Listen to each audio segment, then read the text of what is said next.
Hi, this is Senator Lisa Murkowski. And what I'd like to do is to take a moment to talk about public safety in rural Alaska. I know that many of you have been concerned and perhaps some even confused with the amendment that I had introduced to the Violence Against Women Act, or VAWA. Now, as many of you know, the tribal provisions of VAWA provided for an expansion of tribal jurisdiction on Indian lands over non-members of a tribe. I supported that expansion. The expansion of tribal powers on Indian reservations was, to be very honest, quite controversial within the Republican Party. It was the single most controversial issue within the VAWA reauthorization. But I stood by the National Congress of American Indians in supporting VAWA, including the tribal provisions.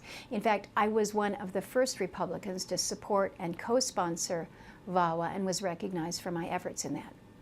And I do believe that on the whole, the reauthorization of the Violence Against Women Act is a big win for domestic violence advocates, and it will pay big dividends for Alaska Native women as well. Recently, though, it seems that the Violence Against Women Act has become the latest battlefield in the question of what Native sovereignty means here in Alaska. We know that this is a decades-old debate that often ends in impasse at the expense of improving rural Alaska. There is no doubt in my mind on whether Alaska tribes have full jurisdiction to deliver judgment on issues that involve the relationship of one tribal member to another.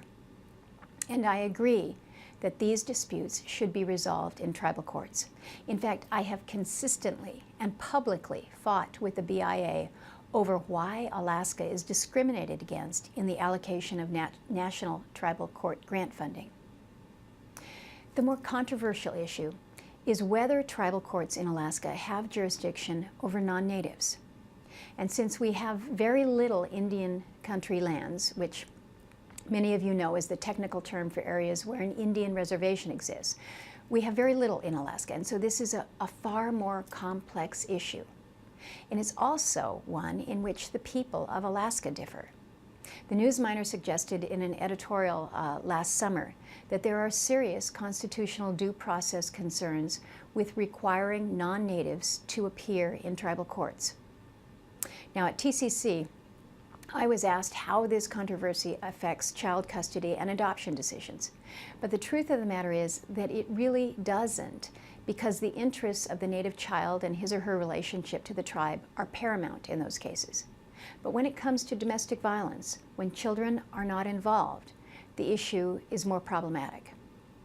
The Violence Against Women Act, which was just signed into law by the President, reasserts that Alaska tribes have full power to issue and to enforce domestic violence orders which bind tribal members. My amendment made that clear. However, for Alaska, the question of whether tribal courts can bind non-natives through these orders remains an open question. And we will have further discussion on that very question. But we will need to bring that discussion to a close through an Alaska consensus, not a few lines in a national piece of legislation. Now, some have asserted that the tribal provisions in VAWA would have expanded to Alaska tribes. But you need to read that fine print, the language that's contained. The expansion of tribal powers were intended only for Indian country, as described in VAWA, as well as the Senate committee reports that provide the intent of Congress on the passage of VAWA. Now, I want to be absolutely clear here. We cannot ignore the rates of domestic violence and sexual assault within our state. 1 out of every 2 women in rural Alaska will experience sexual assault in their lifetimes, according to the Alaska Native Tribal Health Consortium. And year after year, we have the highest rates of sexual assault and domestic violence in the nation. We have a public safety crisis in rural Alaska that as elected leaders we simply cannot ignore. It will take conversations and collaboration with our tribal health providers, our regional tribal organizations, and the state of Alaska. A sovereignty battle is not going to help victims of domestic violence and sexual assault. We must work together. Our rural health clinics must have rape kits for prosecutions to move forward, and I'm going to continue to push to ensure that Indian Health Service has adequate funding so that our tribal health providers in the villages have what they need. We have over 100 communities without the presence of law enforcement, and that means that if an assault occurs, 911 doesn't work. That is hugely concerning to me, as it should be to every Alaskan.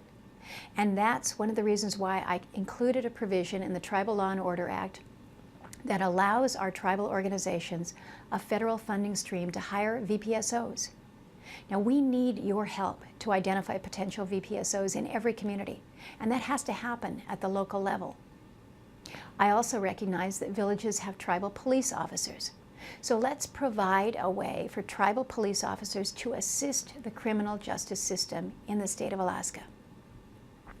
What I'd like to do is share with you a draft proposal to address the lack of cooperation currently between the state of Alaska, our tribal courts, and our tribal police officers.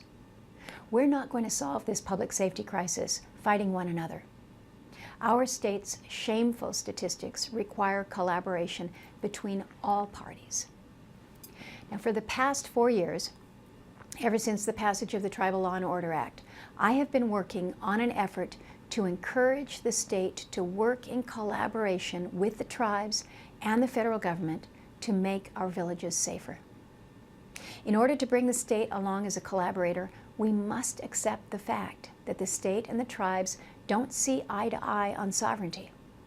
But I believe that we can work around the disagreements so that Native women are protected without abandoning the long-term goal of developing a common understanding on tribal powers.